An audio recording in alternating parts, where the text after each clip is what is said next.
Rabbi, so welcome back to Yerushalmi Shabbos. We are holding Kuf Tes of the base. We are the 19th Perek Halacha Hey. So, a carton, a child, Nizmal Lishmaina, might have a bris after on the 8th day of his birth, or the Tisha, or the 9th day, or last on the 10th day, Lachados the 11th day, Shnemas the 12th day. So it's never going to be more earlier or later than that, unless, of course, if the child's not well, then it might be delayed. But otherwise, halachic obligations can fall any time from day 8 all the way up to day 12. So Kedaka, normal babies, Lishmaina is 8 days. But if Noilad Ben Hashmashas, who is born twilight, and we don't know when the 8th day is, then we have to be Machle and wait a day. So therefore, Nimbul Tisha will end up being on day 9. Now, if it was a Friday Ben Hashmashas, remember, a Shabbos baby born definitely on Shabbos can have a bris on Shabbos. But a baby that was born in twilight might not have been born on Shabbos. So we can't do that baby's bris on Shabbos. So Ben Hashmashas, so if Shabbos, it was Friday evening as it's getting dark, you'll end up doing it on the Sunday, which will be Nimol Asara, which will be 10 days, right? Yom Tov Shalach Shabbos. Now, if Yom Tov falls on the Sunday, then we'll have to wait another day. Nimol Achadasa, the baby will end up having a bris on day 11. And if it's Shnei Yom Tovim Shel Rosh Hashanah, if it's 2 days Rosh Hashanah after the Shabbos, then you can't even do the bris on the Monday. Then Nimol Shnei Masi, you'll end up doing it on the Tuesday, which will be the 12th day. A child who is sick, we don't do a bris until he gets better. There are some days where a child can have a bris on the right day. Even on his day, the day of his birth. What does this mean? Yalda, if a woman gave birth, and then she became a Gieres together with her child who was born. So he's like born on that day, sort of. So he has a bris on that day, which is the day of his Gil. But Nizgaira Ba'achach Yalda, if she became a Gieres and then gave birth, Nimol Lishmaina, then it's like every child on day 8. We're not worried about the sakana? Or a baby that young? What do you mean that young? Baby's born, and then there's sky, you do it on that day. No. Well, Nimol Liyoma, it means the day Gil is not going to be... Well, it's his birthday. One minute. One second. Shemasha Amram... Tinek Yisrael, again Nimel B'Yom Giura, even if it's less than 8 days. No, it's true. Yeah, this ger can have the bris, even if it's less than 8 days. Now, Amalei, no, I haven't answered your question. We're not worried. It seems this is the halacha for this. I don't know. Yaakovish Kavad Nevuraya, Shana Rav Hagai, Me'ata, if that's the case, Noila Ben Hashmashas, the child is born Ben Twilight on the end of day 1. Why wait till the next day? Maybe it's the 9th day. Nimel Ben Hashmashas, why not do the bris during twilight? Malay says, if we would go in one gate, maybe we could work out exactly the time at the same moment. Now, could we instantly work out exactly when we went in? We can't. So if we could be exact and do the child at that moment when it was born, 8 days before, fair enough. But since we can't do that, and it could be that it will be too premature, and therefore the milah will end up being on day 7. Shmuel says, if the child has a fever, we wait 30 days after the child recovers, and then they do the bris. They wait 30 days. According to the Bavli, you wait 7 days after the fever's gone away, and that's how it's Paskin and Shulchan Aruch. Yeah, there it gives us 7 days. Tosfos another Rishonim bring Agamara, which is 30 days. Okay. Those 30 days that we wait for a child, can we give him truma? Or can we anoint him? If his child is a Cohen, can we anoint him with oil of truma? Is he like a Cohen who's an adult? Huh? What's mother's milk being truma? No, we're not talking about mother's milk. We're talking about truma here. Giving him truma to eat. That's halal. It's other milk, not mother's milk. Yeah. Another truma. Yeah, that's right.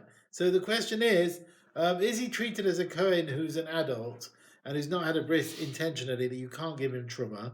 Or maybe he's got a din like a Cohen who's not been 8 days old, who are allowed to give him, anoint him with truma because he's not chayav b'milah yet. Nishmeina min hada, we learn for the following. Ha'arel, a Cohen who has not had a bris, v'chol atzmein, any Kohen b'tomei, lo yachlo b'truma, they can't eat, but neshem avdei b'yachlo, their wives and children, or wives, children, and servants can eat. Now it sounds like this is a Kohen who's Arel b'mezid, but not only that, but even a Kohen who's because of an onus. the Mishnah still forbids him to eat truma. So therefore, a child who is a Kohen who's not had a bris because of an illness, you cannot give him truma to eat. The child before day 8 is not orel. He's allowed to eat truma because he's got no obligation yet. And if the child reaches day 8, you don't have a bris, then he's orel. It makes no difference what the reason is. But tiny came with Kol Haloshon, all 30 days of waiting for the child to recover. You cannot give him truma to eat. He is considered an orel. Now, from day 8, the child's not had a bris, it's called an orel. Can't have truma. When is day 8? Leil Shmini Ma'atovali. What about the night before? What's that considered? That we've learned Leil Shmini Nechnas L'Dilis Asa. A sheep can go, a lamb can go on the 8th night the 8th night of his birth. You're allowed to put it in the pen with the others to separate Maser Behema from it, even though you can't bring it as a cob until the next day. But it can already go in that pen with these other animals. Now, this tells me Leil Shmini Kashmini, that the 8th night is like the 8th day, and like the morning, and it's already fitting to be a carbon from the night before, even though you can't offer it on the Mizbeach till the morning, because you don't bring carbonas only in the day. So a child, although you can't do the bris till the morning, because we don't do a bris at night, therefore he's got a din orel, even the night, as like he has in the morning of the next day. Okay. The Tani came, we're going kosher as a yamin. All the first 7 days of a child, you can't give him truma to eat. He's not considered an orel. And once the 7 days are gone by, the night of the 8th night, then already the child is considered an orel. You cannot give him truma then, as we have just said. These are the strands of skin, which would invalidate the milah if they're not removed. Basar is the flesh, which covers over the organ there, the outer edge which surrounds the gid, where it comes down and gets sharper, as it were. And a Kohen, they did not remove these things when they did the bris. Can eat truma. If the person was fat, that even after they did the bris and they removed it, still sort of the flesh goes upwards from the orla towards the direction of the body, and it still covers part of the organ, and he looks a bit like as if he's orel. But Takanai, we would cut it off from Neimaisa Ayin, that the person shouldn't look like an orel. Mo, if a person did a bris milah, but v'loy para, he didn't uncover the area of the milah, he didn't do the prayer that we spoke about, ki'ilu like mo, then the milah is not valid. These are the threads, the strands which are invalidating the milah if they're not done. That which covers most of the raised area of the organ right at the end, even if it's in one place, it's like a majority of what they call it, the majority of the height of where it raises a bit.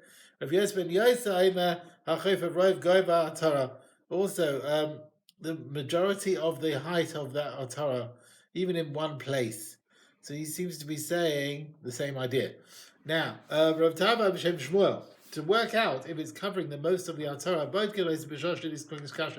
we can check it out when the organ hardens and spreads out.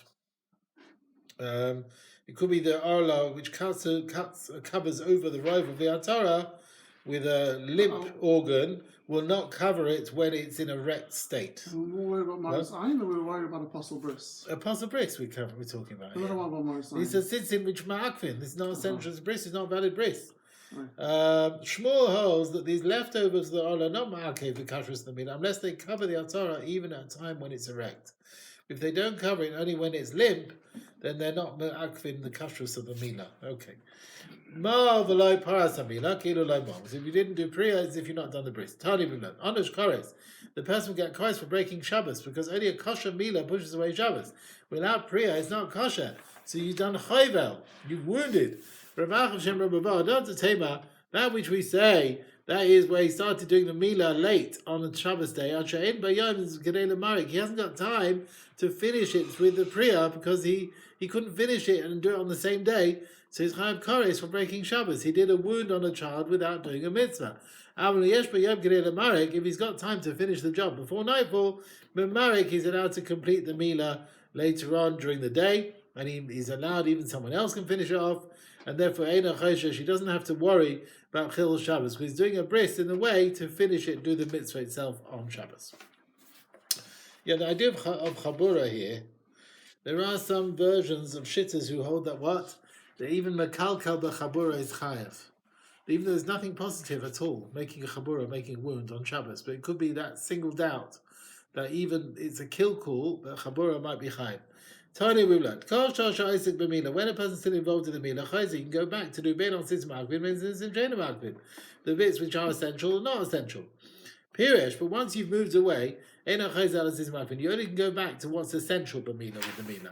Oh, Rabbi Yochanan, with different Rabbi Yossi, I feel on Sis Rabbi Yossi, even if it's not essential, you can go back. I mean, in Pirish, you can go back to it. Hi, then Rabbi Yossi. Where do we see Rabbi Yossi?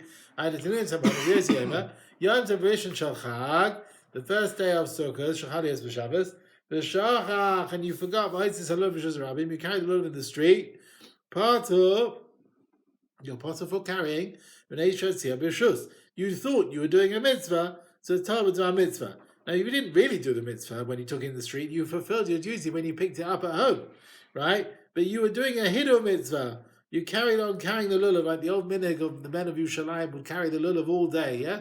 So therefore, we see Rabbi Yossi still parted from Chatos as if you made a mistake when you were busy in the mitzvah. And so from here we see Rabbi Yossi's done a hidur mitzvah like a mitzvah itself.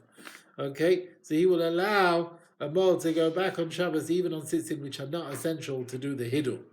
Now we had this conversation the other day. Are we saying the same thing with a knife of a milah as well to go and bring it? If you went and carried the matzah in the street because you were told to do the mitzvah, will Rabbi Yossi still pater?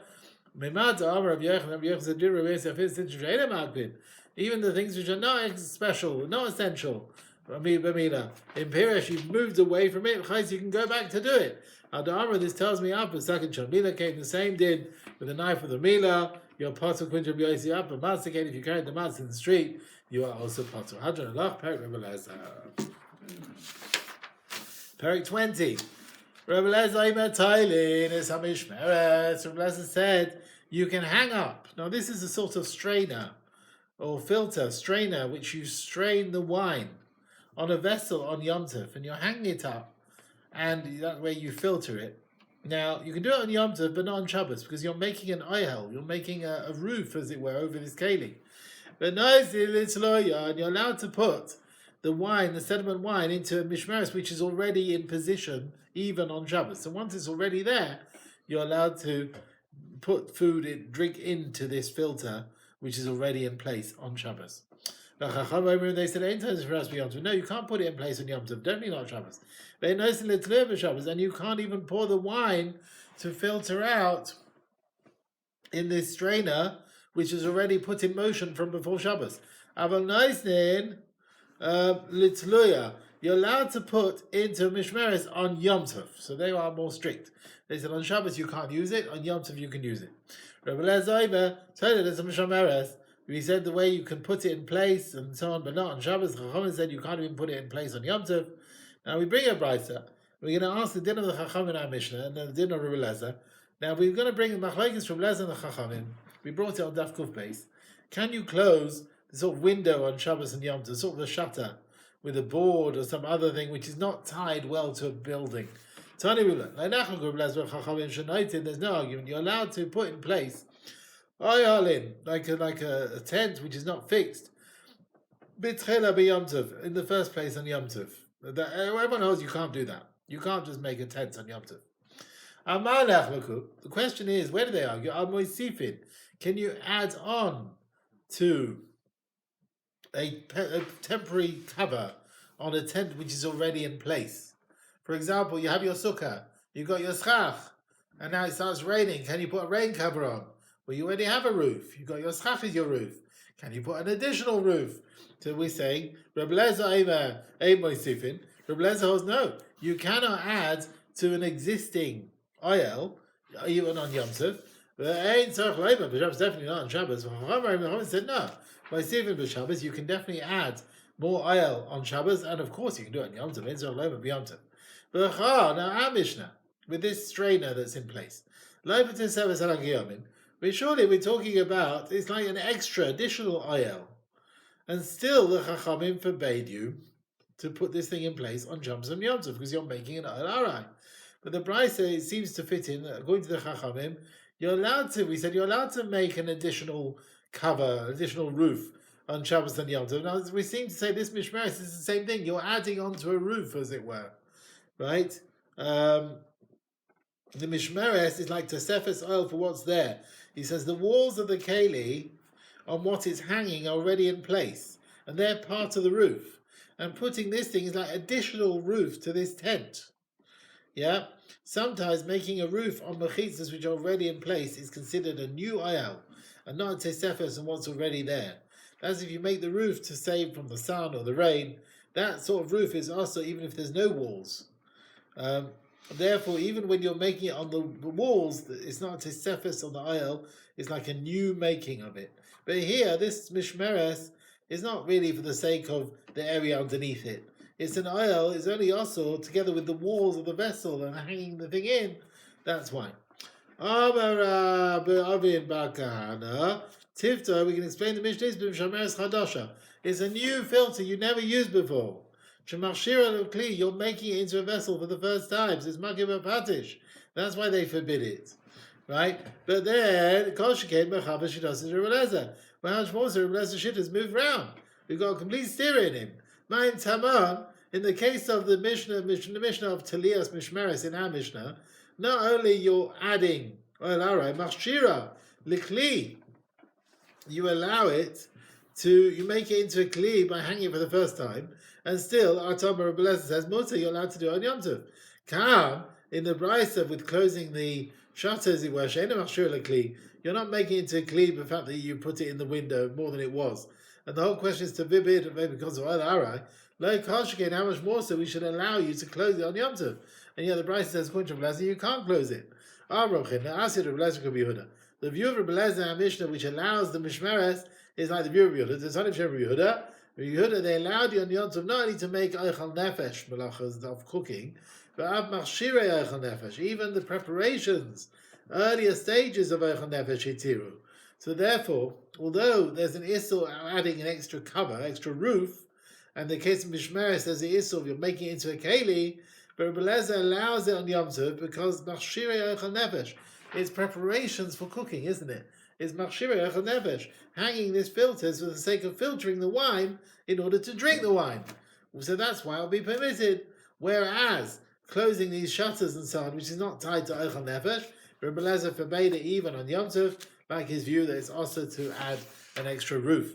Rav Acham Shem Rabbah, Kedibra Machshir, like the one who allows you to add an extra roof, which is the Chachamim, Vavad Melavalam. But that's providing the roof of the oil is there from before Shabbos, and you extend the cover. So something is already in place. But if it wasn't on the oil, on the walls, anything, there was no roof at all, you can't put a new roof on. Kahadar, like the following, B'meir B'yudah Ben Pazi, have a river B'meir Madrasha, there were the beds in the basement of Ben Pazi, where the Chachamim was sleeping on. And they put urias, like covers, over the beds from Erev Shabbos, like 4 amas. And the next day, when the sun shone, they would spread these urias until they covered the whole area of the beds to stop them all getting burnt from the sun. Sovereign maybe they wanted the same with Rabbi Yehuda ben Pazi. They thought the people saw this was done like Yehuda ben Pazi. But Ashkelon, they checked and they found the Lavidash Yehuda ben Pazi. No, this was not with the agreement of Rabbi Yehuda ben Pazi. He holds you can't start spreading the urias further. Ruban, unless the majority of them were in place from Erev Shabbos. From this story we see you're allowed to be Moisiv Arai only if a part of the Kisser was already there from Erev Shabbos and you're carrying on extending it, but not to put a new one on an area which previously was uncovered. And a Shabbos, one who plants oilin, right? You realize on amudim of pole pillars of a tent for a long period of time. You put sort of covers on various posts. Chayav b'shum boina is malacha boina. Rav Zira, he says you're not chayav on taking apart the tent because of boina. No, ain't like a person of a couple of Shabbos. It's not binyan astira. It's like spreading, folding over a tent on Shabbos. Now you got paroches next to the Aron HaKodesh. Yeah, Mao, what's the din? Can you remove it to the sides? Can you put it back, take it back, or maybe it's also Saisa Boida. Amalis is Kimadi Prusa Esma is there in place from before Shabbos. When you remove it to the sides and then you put it, like you're opening and closing the door, and that's completely permitted. If you put things into a filter to strain it on Shabbos, is Malacha Baira, because that's what you do Baira with wine and sediment. He says, I think it's the Malacha of Marakid, which is like sieving. It's more like sieving flour than Baira. Rabbi Yosef, Rabbi Yoda, Tered Amrin, they both said with Gamaisa bin and Amrin in the beginning. We used to say Yas Rabbi Zero was right. That what is Chayv Melechas Marakid. Ma Marakid. Now when you do the sieving, the Seidas Lamata, the fine stuff goes down underneath, but Kemach, the more coarse stuff, stays above, Lamala. After Meshamer, when you do the filtering, Yain Lamata, the fine wine comes through, Ushmarim Lamala, and the sediment is at the top. Lavin and Amrin Klub. We wouldn't have said anything. After a while, we looked at it, and we saw maybe we're wrong. Maybe we made a mistake. Maybe there is Melechas Baira here. Lama, why? What's the proof of this?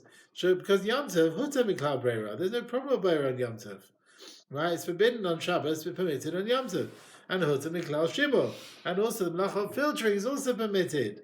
That's forbidden on Shabbos, permitted on Yom Tov. Now, so what do we get from that? So there are 2 points. First of all, Breira and Shimur are both permitted on Yom Tov. Now, and also we said, now sieving was not permitted on Yom Tov. So Yom Huta Miklal Breira, the Melach of Breira is pushed away. We said Breira Kedaka B'Cheka V'Tamcha. You can do it the normal way, do whatever you want with a big plot, whatever. No problem with Breira. And Huta Miklal Shimur, there's no problem with filtering. Nice in the Tanuya, you can put your strainer in place for the filtering of the wine. But Yom Tov, L'Oy Huta Miklal Hakada, but sieving was never permitted. But that's forbidden on Yom Tov like Shabbos. Zahar Rav Chanina said Breika b'Shem Rav Yehuda. Rav Chanina Breika said name Rav Yehuda. Ain't shoinin. We can't sieve a second time zakemach, the flour on Yom Tov. Makitin la'acharei hanafa. But you're allowed to sieve the flour the first time with the back of the sieve. You know, it's like you're doing a shino. You're allowed to do it. Now, after Rabbi Yonah, Rabbi Yossi, and Rabbi Yonah proved that Baira and Shimur are permitted on Yom Tov, whereas sieving is forbidden, now they bring their proof that you're chayav because of Meshamer is chayav mishum Baira, not Merakid. In Tema mishum Merakidu, if you want to say that filtering is malach of sieving, also you will be forbidden to do it in Yom Tov, just like you can't do sieving on Yom Tov. The fact that you're allowed to do it must be that Meshamer can't be Merakid. It must be some bloch like Baira, and that's why you're allowed to do the filtering on Yom Tov, just like you can do Baira on Yom Tov. Rabbi Yosef, but lie could be this then. That's what. It's not like Rabbi Yehuda. There's only Rabbi Yehuda. Now he allowed you to do all the preparations. Even preparations earlier stage, hitiru, they allow you to do them, even though you could have done it before Yom Tov. Couldn't Rabbi Yehuda, he allows machshir nefesh, even if you could have done it before Yom Tov, definitely he will allow you to sieve it a second time on Yom Tov, which is eichel nefesh mamash, even though you could have done it beforehand. And Rabbi Yehuda forbade you to do it the first time in Yom Tov. That's not like the view of Rebbe Yehuda. So Rav Yehuda is not like Rebbe Yehuda. So the question is like this: can you repeat and sieve the flour a second time with the back of the sieve? According to the Chachamim who hold that even Eichel Nefesh Mamash, which you could have done before, and that's forbidden.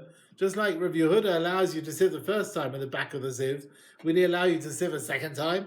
Or maybe second time, that's forbidden already. You don't need an extra sieving. That's a very good question. I'm afraid we have no answer. You can put water on Shabbos on the sediment, which is in the filter. So it should be, you should thin the sediment, and the wine will run down together with the water. And you can filter the wine with various sheets and things of the kfifa mitzvahs, or some sort of basket made of small branches which grow at the date palm. You can put an egg in, again, a sort of a material of mustard on Shabbos. Again, it's sort of a filter. They would filter mustard in a mesanenes, in some sort of filtered cloth to separate the waste. They would put a raw egg on the mustard, so the chalmoin, that's the yellow, will give more yellow color. and the yellow will get filtered with the mustard into a keli, and the milk, which is thicker, the white part will stay above with the waste. So again, some sort of system they used to use. And you can make yinumlin, which of course is anumlin, according to another girsa, is made from various types of foods. There's a bit of a trade in it, and they used to make it a lot in one go for a few days. It's a bit of a torach, but it's permitted. Rav Yehuda said Shabbos. On Shabbos you can only make bekos, just like a cupful. Of a Yom Tov, belogin, you can make a bit more, jug size. Of a moed, a chol moed, you can even make bechavis, a whole barrel. Rav Sadok came, he says, it depends how many people, based on how many people you have. Nice in my magavish you can put the wine on the sediment and then the wine strains through. Don't make it like a tick, like a top and the bottle base of the mouth of the keli. You're putting it as like a lid. I don't know, what does he say? Don't make some sort of groove in it. When you put it on the keli, you don't make a sort of engraved part of it, or sort of it sinks in somehow. Is that how they're saying it there? It says don't fashion the cloth like a pouch. Don't fashion it like a pouch. Right, okay. Just make it like a tick, like, the wine should just go straight through and shouldn't move to the sides. Don't make this thing, don't make it the way they used to make it on the weekday. That's the important thing. The question is like this. What about you're bending the cloths and you're making it a sort of an indent before you put it on the keli, and when you put it on the keli, the thing is there of its own accord, as it were, without doing it with your hands. So the way it's done, you're not actually making this indent, but it's there already. You can turn the suda on its side, even though through this you make this tick, this sort of pouch part. But don't do it on Shabbos like you do it on the weekday, right? So we see you're allowed to bend the cloth before you put it on the keli in a way so that when you put it on the keli, this container comes about, just like you're allowed to bend it on its side, and all that. Also, the sort of the tick, the holding part, the pouch comes about. Kirimasi. So this is from the Mishnah. Mafradin. You can separate baits and egg with the sort of a mustard cloth on Shabbos. So it allows you to separate the egg. You can separate the yellow from the white.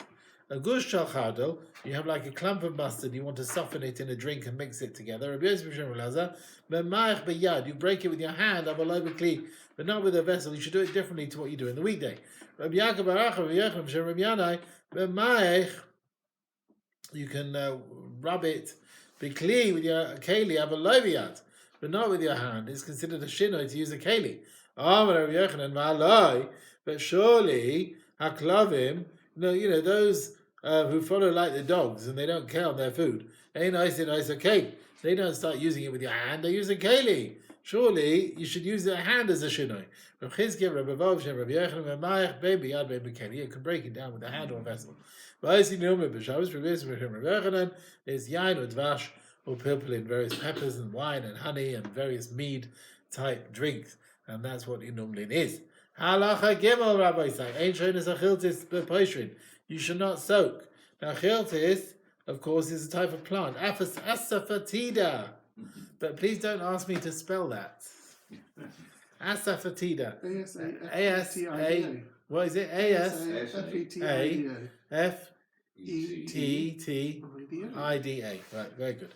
So don't start soaking that chiltis bepoishrin in warm water. So you shouldn't do like you do in the chol. You shouldn't do like you do in the weekday. You should drink it for refuah. The Babli says it hurts for the refuah of the heart. Put in vinegar. Don't soak the vetch to clean it from the waste on it. Lo shofin. Can't rub it with your hand to remove the waste, the dirty parts. You can put it in a bowl which got holes, or a basket, even though sometimes the waste or the pseudus will fall aside through the holes.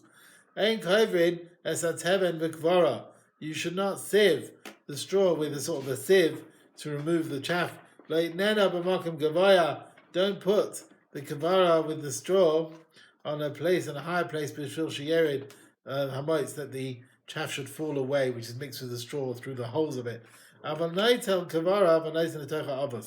can take the straw with a sieve of some kind and put it into a trough, even though the chaff will fall on its own accord through the holes of the thing all the time when you're carrying it to the trough. This is trying the Mishnah. You can put the chiltis into the vinegar, which is in front of you at the time of your meal. So basically, you're soaking a tiny bit in the vinegar. You dip it, which you're eating now, but don't start soaking it in the vinegar to leave for later on. Rav Hudama, and when do we say you cannot soak the chiltis with warm water? But cold water, you're allowed to do it. I feel it's even cold. Also, it's forbidden. We only said the problem is with warm water. Now, Rabbi, say this, Yerushalmi here. What are you telling me? We only said it for warm water. Look at Rav Yana here. Look at this. Did we toil in vain? I worked out that Mishnah's talking about warm water, and that is a das yachid. The halacha is not like it. The halacha is like the rabbim who forbid even cold. Do you think we toiled in vain when we said this? I love that. The Bible brings a brayso. It's the machlokes tanoim. According to Tanakama, you can't soak it in warm or cold. Rabbi Yossi holds only also in warm water, but in cold it's okay. And that's what Rav Yanai answered. Because I told in Torah and I learned another brayso, I worked out our Mishnah's view of Rabbi Yossi who's a das yachid, and we should pass like the chachamim that's forbidden even in cold. Okay, some say even Rabbi Yochanan knew the brayso. Okay, let's carry on. Rav Huna, mei chiltis, which is, you mustn't soak this chiltis again, this asafatida. Yeah. However, in water now you're allowed to drink this stuff if you soaked it from before Shabbos, even for refuah, because there's healthy people who drink it. Shmuel Amar, he said, chiltis asma machal briyim. Yeah, the actual chiltis is a healthy food. Not even if it's soaked in water. You're allowed to eat it. If you eat a zuz worth of it, mistaken is dangerous because your body heats up and your skin starts peeling off. He ate a whole weight of zuz, and then he jumped straight into the river to cool himself down. You don't soak the vetch in the water to clean it from the waste on it. You can't start rubbing it away to remove the psodas. What malacha is this? So he says malacha of dash, which is malacha of threshing. Don't start sieving the straw in a sieve to remove the chaff. Don't put it with the straw in a high place, so that the chaff should fall through the holes. What malacha is that? Mishum marake, that is malacha of sieving. You can sweep away the waste and dust in the trough because of the ox that we're fattening out for slaughter. And the waste and dust which is in front of the ox going to pasture, you can move it to the sides, but don't sweep it away. Chachamim said no, don't start sweeping it away, don't move it to the sides. You can take fodder which is left from this animal and give it to another animal to eat on Shabbos. Now he allows you to sweep away the waste from in front of the ox which we're fattening up, but an ox going to pasture, he allows you to move it to the sides. Why is he more lenient with the fattening ox more than the pasturing ox? Because shapatam moitir, the food that the fattened ox leaves behind, he's very careful. He doesn't want to eat things machmas meals. Harei oichel, and whereas how are we reading this? Shapatam moitir, he's very careful what he eats. Harei, and the pasturing ox oichel just will eat everything. He doesn't care. So you can remove the waste from the trough before the fattened animal. They shouldn't get dirty, the new fodder, and he won't want to eat it. But you can't do that with a pasturing ox because he doesn't care what it eats. There's a bit of dust in there. And it's a tircha which is not needed to start sweeping it away from the trough before you're putting it in new food. Just move it to the sides, and that's good enough. Okay. Machbesh, where are we now? So the question is like this. Mao lito, can you take on Shabbos leftover fodder, take from this animal, give to another one? Right? It's our Mishnah. It's clear. It says, "My limit of Shabbos." You can take it. What's your question? Masnisa min b'mina. Mishnah talking about it's the same type of food, right? Ox to ox, donkey to donkey. They eat the same thing. The question is, what about a different type of food, right? For another type of animal, a donkey to an ox to a donkey. So then what? Tani with blood. You can take the leftover fodder from before the donkey, but give it to the cow. We've also learned take it from an animal, a donkey, which doesn't care what he eats, will eat thorns. And give it to an animal who's more careful, like a cow is more particular. So he tells you you're allowed to move the food donkey to cow, and the leftover donkey is the cow to a donkey is forbidden. Basically, the cow won't care, will be more particular rather than the donkey, right? So you're allowed to take the leftovers of the donkey for the cow, but it's not models to the cow. Wait, which way around is it now?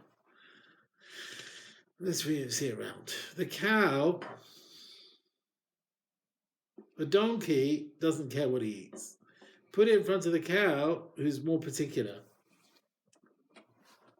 A cow is the donkey doesn't like the cow's food. The donkey won't. You're allowed to remove the leftovers of the donkey for the cow, because the leftovers of the donkey is not models to the cow, and that's tircha l'tzorech. But you cannot move the leftovers of the cow for the donkey, because the leftovers food of the cow is models on the donkey, and that is a bother which is not needed. Akash agabe amita. The straw, which is on a bed, don't move it with your hand. You shouldn't, it's easy to lie down on. It's mukza, but it's there for fuel. If you shake it with your body, if you designate animal food, there was like a sheet on it, a cushion, whatever it is, and you designated it for lying on, then you can move it with your hand. This is where you take, it's a press for clothes. Right, so that they will be straight, or that they should be folding nicely, made from two boards, one and the other, they're stuck together, the clothes are in between. Matirin, we can take it out on Shabbos to take the clothes from between. Abaloi koshin, you can't put clothes in it on Shabbos. But shal kosin, the one of those who wash clothes, boy, don't touch it at all. You can't even open it. Rabbi Yehuda, he says, Erev Shabbos, if it was open from before Shabbos, matiris kelav. And you can undo the kelim, take the kelim out, and remove the clothes, and take the clothes and remove them. Hakash alamita masnisa, a Mishnah, which forbids you to be metaltel, the straw which is on the bed, is b'shlo yashan alav, is where you mesma. You never slept on it yesterday. Yashan alav me'esma. If you slept on it yesterday, even though you didn't designate it for sleeping on, but it's considered like part of the bed, and you're allowed to move it on Shabbos. Rabbi Yaakov Aridi, Rishonim, the Chachamim in the earlier days, they asked, can you move it with your arms, with your elbows? Like you can move things with your body, or maybe no. Rabbi Yanai, Karuach Karicha. Now he was lenient. One is lenient who uses his elbows. Karuach Karicha. He'll be bald in his house. He'll be empty in his house. Kafuach Kafiha. And his children should be cut off. Shafach Tzaninim Amanda Adele. And there should be thorns on someone who moved from this din, that you're not allowed to move it with your elbows. Let the house fall on one who scatters and moves the straw with his elbows on his bed. It's forbidden to do it. I think we have the message, Rabbi say, right? You're not allowed to do it until the other. In Shulchan Aruch is passing, you're allowed to do it with your elbows. The Tatzara, they asked on it, because they asked in Shulchan Aruch, what about Aikabara? And why did the Shulchan Aruch Paskin not like how Yerushalmi? But in Shulchan Aruch is permitted. Now, Tani Ruchir, that's a Dain. This din, that when you move the straw with your thing, we curse him, that's only la'ani for a poor person. But for a rich person, we're machma even more, and we give him a fine as well. But Tani, now we also learned, you cannot press the clothes in a press of the balabatim on Shabbos, and the Chachamim forbid it because pushing the boards, pressing, is like boina. Tani, we learned with the ropes, where you open things connected to the ground, like you have a pit in the ground, you open the entrance with it, you tie, let's say, a door to a rope for the building structure in the ground, like a well. You're allowed to shake it on Yom Tov, the knot, to weaken it. and you can also allow to sort of unwind the rope a bit. You can untie the knot.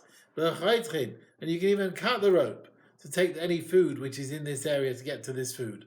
Now, although there's an Isur Rabbanon, the Chachamim allow these Isurim on Yom Tov for the sake of food or Yom Tov. But Shabbos, and on Shabbos Mefakvakin, you can do the Mefakvakin, which is shaking it a bit, but you cannot sort of unravel the thing. You can't just undo the knots. You can't start cutting it. But with kalim which are not connected to the ground, then even on Shabbos, there's food in the cupboard. Mutter, you're allowed to take them apart. Definitely on Yom Tov. Because stira is only shaykh things connected to the ground, not kalim. So stira is not shaykh kalim even with Rabbanan. Just like soiser doesn't apply to kalim, boina also doesn't apply. So why is the Mishnah forbidding you putting the clothes in this format? Because putting them together is like boina. Why is it boina? Why is it not connected to the ground? Amra, this tells me machbesh that this press also Isaac Kalakaka, they treated it like ground, even though it's not mechuba. So you're not allowed to be kovesh there because it's like boina. The Mishnah says this, and the Chachamim treated this press as if it's connected to the ground, because we learned shal kovesin, the press of the those who wash the clothes, lo yigav, don't touch it at all. It must be the easiest. It's like soiser. Now, there's no issue of binyan stirba kalim, as we said. Why can you not untie it? Why can you not undo it? You see, the Chachamim treated the machbesh like it's connected to the ground, and that's why soiser applies. And just like they treat it like something connected to the ground, as far as the issur to remove it on Shabbos because of soiser, they're also treating it mechubel l'karka that you cannot use it because of the melacha baina. Adon alach tailin, Adon alach tailin. Now, the last 4 prokim, we don't have any Gemara on it. The Martin in Leiden manuscript, he says, I didn't find any more in Matabed Yerushalmi. It was Chaser in the various versions. We've lost it. It's not the only thing we've lost. We've lost the 3rd parak of Makkos. We've lost the last parak, 8 prokim of Nida. We've lost the whole of Kodshim as well. So it's not the only thing that we've lost. But anyway, what they do, sometimes in this Gemara, they take some bits where it's brought elsewhere. They try and bring some of the pshat that we find elsewhere, where things are repeated elsewhere in Shas. Okay, are we ready? Chapter 21. You can take your son on a stone in his hand, like the son is holding it, the stone. You can take a basket with a stone in it. Truma, which is tire, which is muksa together with tire truma and with chulin, because when they're all in one vessel. You're allowed to separate 1 measure of fruits from a mixture of truma with 100 measures of chulin, but even though you're matir the rest of the mixture for Israelim, that's not forbidden. A stone which was on the barrel of wine, and you want to drink from the wine, matter, you can bend it, I'll sit on its side, and the stone will fall down, but don't remove the stone from the barrel with your hands. If it was amongst the barrels and you're worried about bending the barrel, Magbia, you're allowed to lift up the barrel with the stone on it, and then bend it to its side, and then it will fall. Money which was on a cushion and you want to use the cushion on Shabbos, no, it's okay, you shake the cushion, very nervous, the money falls off. Right? If there was something bad or moss, whatever, like saliva or something on the cushion, you can wipe it, but don't put water on it, because that garment, you mustn't wash it on Shabbos, right? Shriya is kivus. But if it was this mark on a cushion of leather, then nice and leather, you're allowed to put water on it to remove the dirt, because leather in water is not considered kibus. When we remove from the table various bones and shells after the food, it's not, it's a muksa v'shamah, but it's a tabla kula. You can remove the whole table board. It's got teres clear, it's not muksa, but no, and you shake it so that the bones will fall off, but don't take in your hand the bones, because they're muksa. Ma'avirin, malashochan, you can remove from your hands, from the table, piruin, crumbs and things, pachas because even less than kazais, v'seah shalafunin, and various parts of beans, shaladoshim, lentils. Now these things people don't eat, but you can move them, because the animals eat them. So foig, a sponge, if it's got a handle to hold it, you can wipe with it, even if it's like wet, because since you don't need to hold it with your fingers, you're not necessarily going to squeeze. However, if it hasn't got a handle, don't wipe with it. They said, they said, whatever happens when it's got a handle or not, it can be moved on Shabbos when it's dry. It's not muksa. It doesn't receive tumah. It's not a kelim which have tumas kelim. Chapter 22. Chavis shenishbara matzilin, a barrel of wine which breaks on Shabbos. Matzilin mimena, you're allowed to put underneath it kelim to catch the wine which is falling. Mazon shlosh sodas, meal for 3 meals. Come and take yourselves. You mustn't put a sponge on wine to soak up all the wine, because again you'll come to squeeze it. You cannot squeeze the fruit to take out liquids, and even the fruit liquids came out of their own accord. Asurin, they're forbidden on Shabbos. If we allow you to have this, you'll come and squeeze it more. Rabbi Yehuda said, if it's for the sake of eating the food, not for squeezing, then the liquid that comes out is permitted. In the mashkin, if your purpose was for the drink, then also what comes out is forbidden. Chalas devash, which is chalas of bee honey, which came from the hive. The rizkan me'erev Shabbos, and you mashed it up erev Shabbos v'yasam v'yasam, and then the dvash just sort of come out of its own accord on Shabbos. Asurin, it's forbidden. Rabbi Elazar matir, Rabbi Elazar allows it. Halacha beis. Kol sheba b'chamin, anything food which has been cooked before Shabbos, nifnei Shabbos, shreinos b'chamin. You're allowed to put it in hot water before Shabbos, on Shabbos. There's no prohibition. Kol sheba b'chamin lifnei Shabbos, anything which wasn't cooked before Shabbos, b'dichnos b'chamin Shabbos. You're allowed to pour hot water on it, but not soak it in the hot water.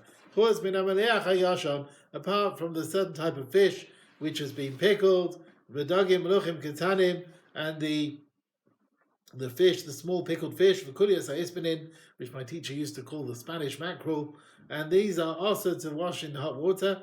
And that is the final cooking process. Even the rinsing is already part of the cooking process.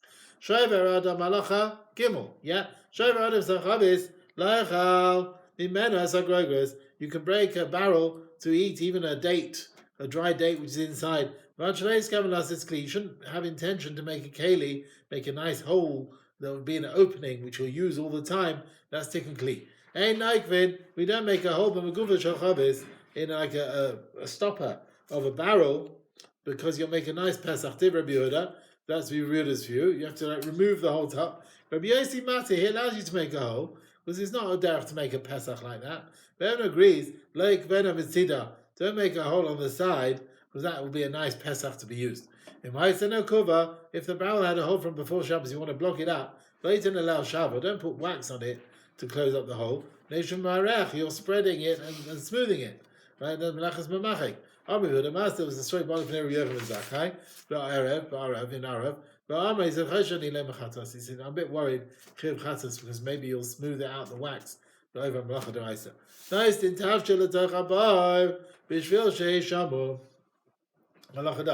You put food on Shabbos into a pit which has got no water, so it should be guarded, it shouldn't get ruined from the heat.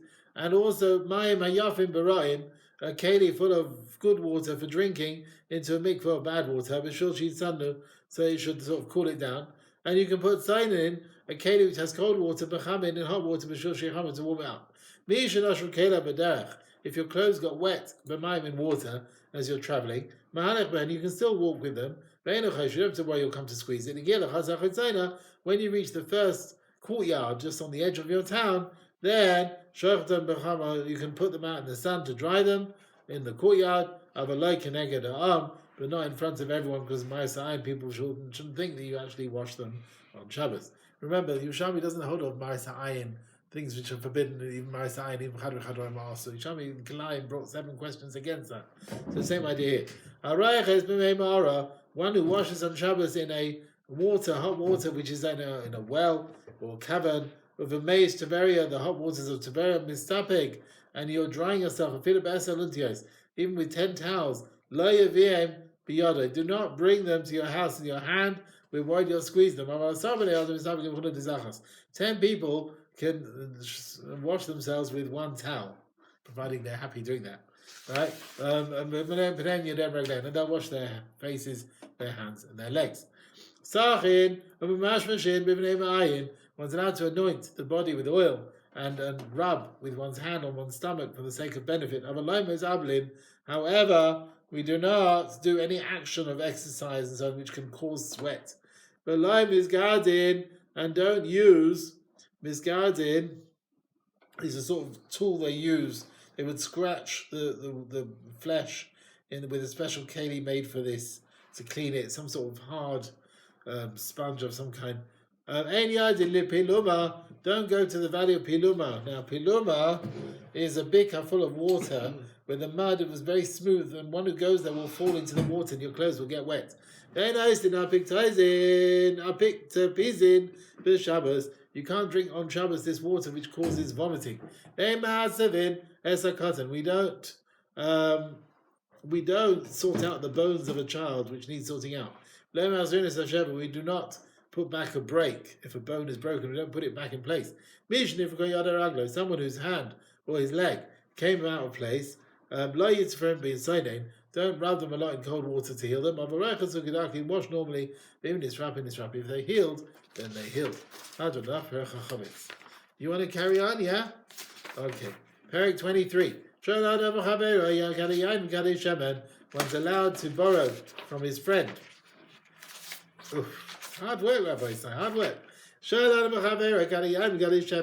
You can borrow jugs of wine and oil, but you can't say the lashon of halveini, lend me. You have to say lashon of she'ela, hasha'eli. Because lashon halva can be for a long time. We're worried if it's for a long time a debt, you'll come to write it down so that you don't forget it. A woman can borrow from a friend, kikros, loaves, but again, lashon she'ela, not lashon halva.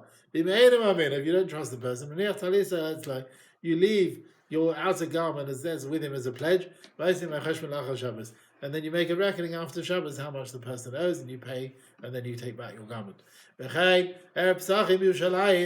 fell Shabbos, and you haven't got a seh for Kom Pesach, you take a seh from your friend, you can borrow it, and if the person doesn't trust you, again, you leave your garment as a pledge, you haven't got Kom Pesach, you pay for it up to Yom Tov. You're allowed to count your guests that you've invited, and the other pleasant things that you want to put in front of them in your mouth.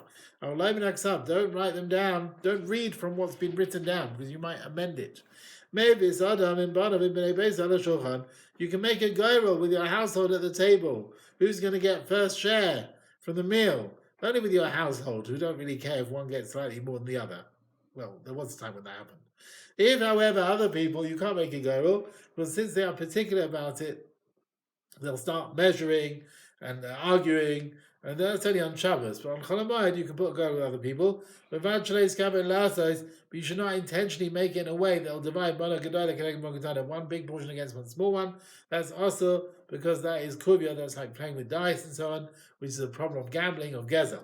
But tilin chalashim ala kodshim, the Kohanim are allowed to put goyrels on kodshim which were brought up on Yom Tov to decide who gets what. Abalai, but you cannot do it ala monos on the portions of kodshim which were brought on Erev Yom Tov. You can't do that. Why not? They could have done it from yesterday. We don't allow you to do the goyrel now, only for things that were done for today.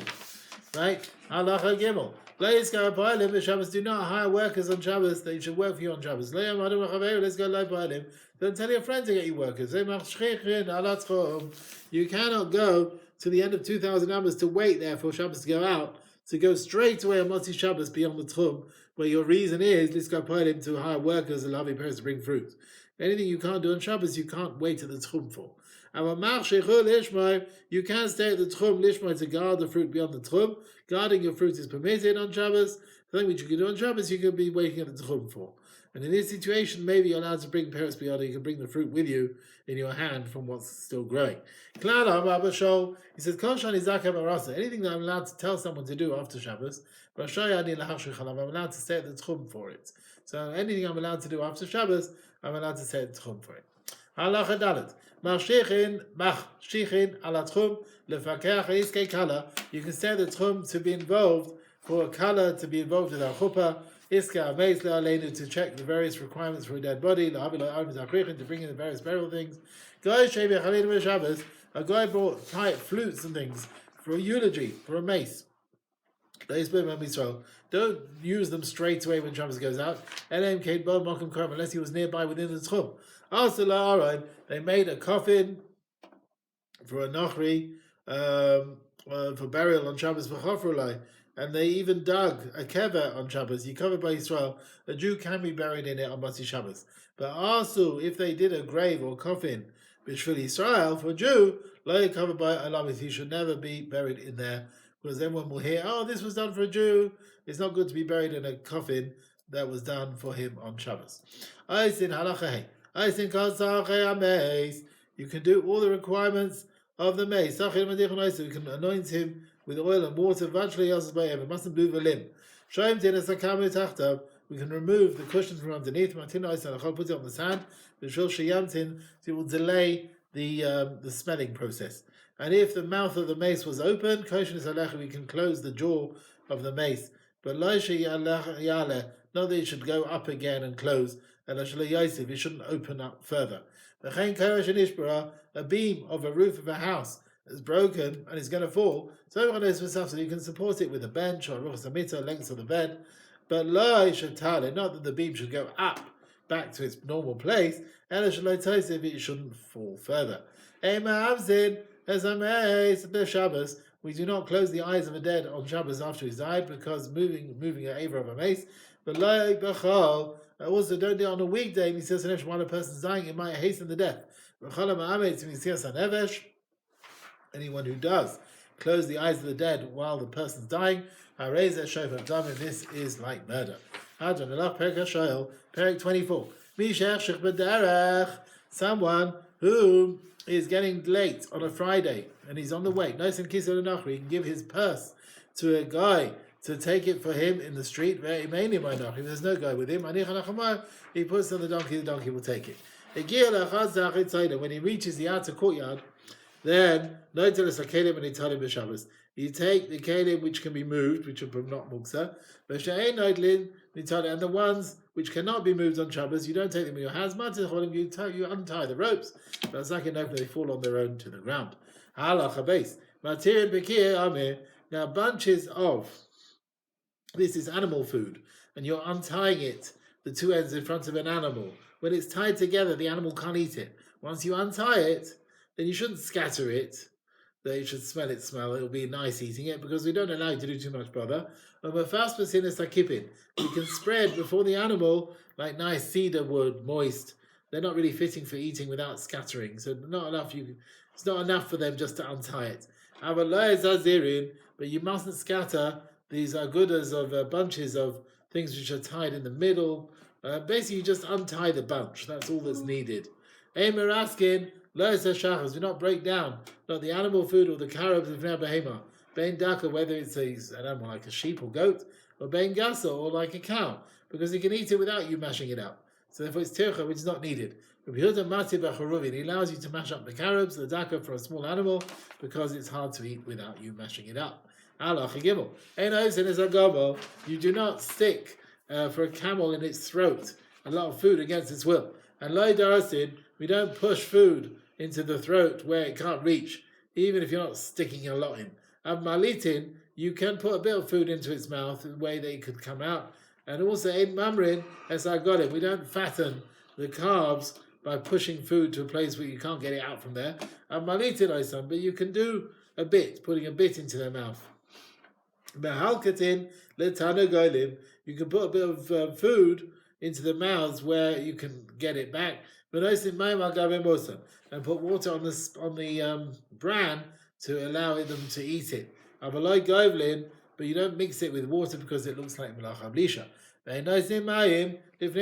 Don't give water to the bees, or the doves, because they can go out and eat in the field. You put it before the geese and the chickens, these other domestic birds, because they get their food in the house. You're allowed now. You're allowed to cut up the pumpkins for the animals to eat, even though they're not usually eaten by the animals. only by people. And as a nevela, the dead bodies of the animals live now klavim for the dogs, even if it happened on Shabbos and it wasn't there from when Shabbos came in. He said no. If it wasn't nevela when Shabbos came in, asura, then you mukzad. If you share him in a much and it wasn't prepared for you. Halacha hey. Mefirin nedarim, you're allowed to cancel nidrei into the wives and the darim of your wife, and a father can cancel the darim of his daughter for Shabbos. And a person's allowed to be shown on his neder before Chacham, but only for Nadarim, should the Shabbos, only for the sake of Shabbos. You can close the various windows in a arai way with a board or whatever. And you can measure a garment to know is it got a shear for receiving tumah. There's a mikveh, and to know if the mikveh's got a shear, kosher size. Master, there's the story of Me'aviv Shalom Tzadok, Me'abba Shol Ben Botnis, and we learned these two halachas. There was a path between two houses, and there were windows open from the bottom, and there was a big bowl on a path between the two roofs, and it was a crack round it. And one of the houses was someone who was dying, and the people in the second house were worried that if the person dies, the tumah will go through the window to the path and from there to the house. So they blocked up the window, which was facing the path, with a small jug of chares, and that way it was closed in. And since the kli cheres cannot receive tumah from the outside, it was a chatzitza in front of tumah to stop the tumah coming in the house. Then they wanted to open the window. They wanted to check, was there a crack in the gigis of tefach size? Because then there's like a crack which is mafsik between the two parts of the container, and the tumah won't go through the shvil to the second house. Anyway, they took a kli cheres, they measured it to see, is it a rochva tefach? Was it big enough to stop the tumah coming through? But kashrus and makida begami, they tied this thing to a stick with the reed, and they put it upwards towards this barrel, leidaim yesh, to see if there is begigis pesach tefach. They wanted to see the size of it, imlav, or if not.